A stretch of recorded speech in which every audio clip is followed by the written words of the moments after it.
Hello everyone, welcome back. So student, now we come to our next part of law of demand. So let's start. In the examination, many times this question arises that why more of good purchase when price fall. हम ज़्यादा सामान क्यों खरीदते हैं, ज़्यादा quantity में goods को क्यों खरीदते हैं जब प्राइस कम होता है. Why demand curve slope downward. और डिमांड कर्व स्लोप डाउनवर्ड क्यों होता है? हमेशा आपने देखा है डिमांड कर्व इस तरफ से स्लोप डाउनवर्ड जाता है. ये ऐसा क्यों होता है? ठीक है. So the answer for both the question is same. So let's start. First is law of diminishing marginal utility. मैंने आपको law of diminishing marginal utility पूरा कॉन्सेप्ट समझा रखा है, फिर भी एक और बार बताता हूं कि when a particular person by an additional unit of a commodity to increase his satisfaction, that is known as marginal utility additional. Okay, so यहाँ पर law of diminishing marginal utility से कैसे more goods को purchase हो रहा है और why demand curve slope down. So reason is that as the customer purchase more and more of a particular type of goods, his satisfaction is increasing but his utility is decreasing. यानी उसकी satisfaction level तो क्या हो रहा है, बहुत ज्यादा बढ़ रहा है, लेकिन अब धीरे धीरे उस पर्टिकुलर प्रोडक्ट के लिए उसकी इच्छा कम होनी शुरू हो जा रही है. जब वो इच्छा कम होनी शुरू हो जाएगी so the graph will slow downwards. Okay, and law of diminishing as always से एडिशनल यूनिट. तो प्राइस जब कम है, गुड्स का प्राइस कम है, तो लोग एडिशनल यूनिट को ज्यादा खरीदते रहेंगे. Clear? Income effect. Let us take an example that a person is earning 10 rupees. Okay, in 10 rupees he is purchasing 8 rupees kg of wheat. Per kg 8 rupees. Okay, 8 रुपए kilo वो wheat खरीदता है. Clear? Now if the price of wheat become 3 rupees,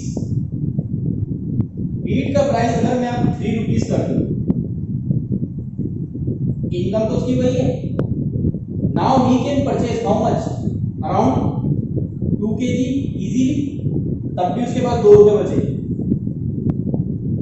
यानी कि concept क्या कहता है income effect का, when the price fall income increases automatically. Income, अब ये आप ये मत समझिएगा कि प्राइस गिर गया तो इनकम कैसे इंक्रीज हुई. इसको इस तरीके से समझिए कि पहले 10 रुपए में मेरे को सिर्फ 1 किलो आटा मिलता था, लेकिन अब प्राइस 5 रुपए हो गया तो अब 10 रुपए में मुझे 2 किलो आटा मिल रहा है. तो as per the price fall income increases. ठीक है, प्राइस कम हो गया तो देखा जाए तो रिलेशन में उसकी इनकम क्या हो गई, अब डबल ही हो गई एक तरीके से, क्योंकि उसी इनकम में अब वो 2 kg आटा ले सकता है और पहले वो 1 kg ले रहा था. तो as per the price fall income increases. अगर इनकम इंक्रीज हुई है तो obviously he will demand more of goods. Second is substitute effect. as for example I am taking Colgate with Pepsodent. Colgate का price 100 rupees है और Pepsodent का price 150 rupees है. so the price of Colgate is less, so demand for Colgate will be more. ठीक है, जब तक substitute का प्राइस ज्यादा रहेगा Colgate की डिमांड ज्यादा रहेगी. अगर Pepsodent ने अपना प्राइस 80 रुपीस कर दिया तो as per the Colgate the consumer purchasing Colgate will shift to Pepsodent. यानी सब्स्टिट्यूट का भी इफेक्ट रहता है कि जब तक मेरा सब्स्टिट्यूट गुड महंगा रहेगा मेरा पर्टिकुलर गुड्स के लिए डिमांड ज्यादा रहेगी. जिस दिन मेरा सब्स्टिट्यूट गुड सस्ता हो गया मैं अपना पर्टिकुलर गुड छोड़ के सब्स्टिट्यूट गुड के पास चला जाऊं. Clear? Next, size of consumer. Size of consumer group को पॉपुलेशन ऑफ अ कंट्री भी बोल सकते हैं, क्योंकि कंज्यूमर जितने भी हैं वो एक कंट्री के अंदर रहते हैं, उसकी पॉपुलेशन भी. More the population will be more the demand for goods, less the population will be less the demand for goods. Clear? So ये तो आंसर हो गया आपका इन दोनों क्वेश्चन. नेक्स्ट जो क्वेश्चन हमारे पास है वो है exceptions of law of demand. Law of demand always state that when the price is high demand will be low, when the price is low demand will be high. ये law of demand का concept है. लेकिन there are some exception where this law does not apply. कुछ goods ऐसे भी होंगे जिसमें ये लॉ अप्लाई नहीं होगा. वो कैसे? First of all article of distinction. Article of distinction basically refer to those goods whose demand only arise because they are costing more price. यानी कि उनका जब तक प्राइस हाई है तभी तक उनकी डिमांड है, अगर उनका प्राइस लो हो गया तो उसकी डिमांड नहीं होगी। For example, we purchase gold, diamond, silver, ये 3 आइटम है जो हम परचेज करते हैं। हम सबसे ज्यादा परचेज क्या करते हैं इससे, जिससे हम बेसिकली पहला क्वेश्चन तो यही है, हम इसे परचेज ही क्यों करते हैं, to show our status. Clear. अब एक आदमी ने सिल्वर की चेन पहनी है, एक आदमी ने गोल्ड की चेन पहनी है और एक आदमी ने डायमंड की रिंग पहनी है, तो स्टेटस सबसे ज्यादा किसका होगा, जिसने डायमंड की रिंग पहनी। क्यों? क्योंकि डायमंड महंगा आता है। तो यहाँ पर आर्टिकल ऑफ डिस्टिंक्शन में डिमांड उन्हीं गुड्स की ज्यादा रहेगी जिसका प्राइस ज्यादा होगा, तो यहाँ लॉ ऑफ डिमांड फेल हो जाता है।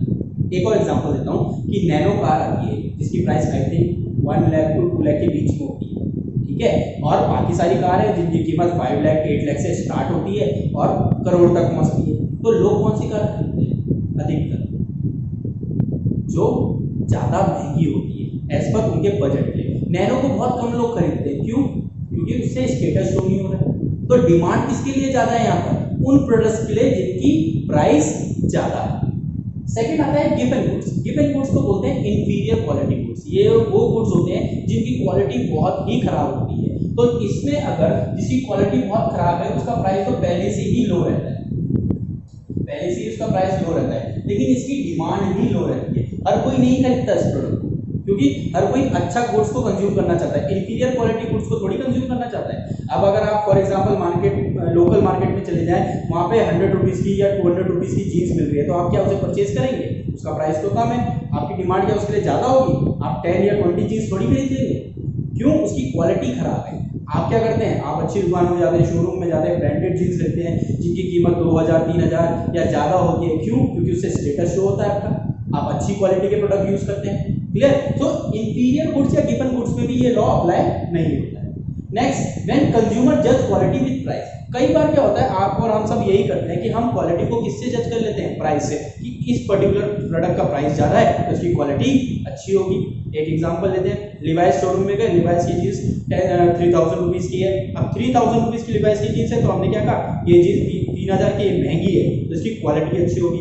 वहीं पर्टिकुलर अगर आप एक नॉर्मल मार्केट में आ जाते हैं, फॉर एग्जांपल हमारे यहाँ पे पल्टन बाजार है, पल्टन बाजार में आ गए, वहाँ पर जीन्स मिल रही है हमारे को 800 की, तो हमने क्या अज्यूम कर लिया कि नहीं लिवाइस ही अच्छी है। क्यों? लिवाइस 3000 की आती है और यहाँ जीन्स कितने की मिल रही है? 800 की है। बोथ आर द जीन्स, पर हमने क्वालिटी से किससे अज्यूम करी?